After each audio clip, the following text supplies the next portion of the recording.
الشخص ده سابني وكل اللي انا بنيته اتهد.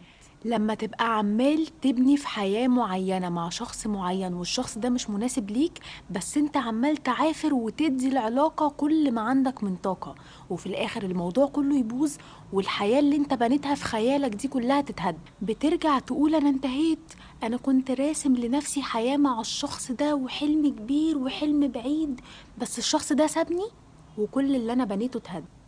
هو انت مين قالك اصلا ان اللي انت بنيته ده هي حياتك الصح اللي انت المفروض كنت تبنيها عشان ترجع وتقول اتهد؟ لا، هو ما اتهدش، هو ما اتبناش اصلا، انت اللي بنيته في خيالك ولوحدك. فانت ما فكرتش في ولا لحظة من لحظات تعبك دي ان انت عمال تزرع في حاجة مش هتتحسد في الاخر. فانت عمال بترسم في حياة وترسم ترسم ترسم، وفي الاخر دي مش حياتك اصلا اللي انت بترسمها، انت ربنا راسم لك حياة تانية اصلا. فانت جاي بتدور على نتيجة الرسمة بتاعتك مش لاقيها، فبتعيش في الاخر احساس المظلوم وانت مش مظلوم.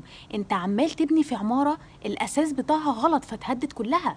طب ما تبني في الحياة الصح ليك. فانت كبني ادم لما بترسم لنفسك حياة، انت في الاخر بني ادم، يعني رسمتك مش مؤكده انها تتحقق زي ما مؤكد كده اللي ربنا كاتبه لك انه يتحقق.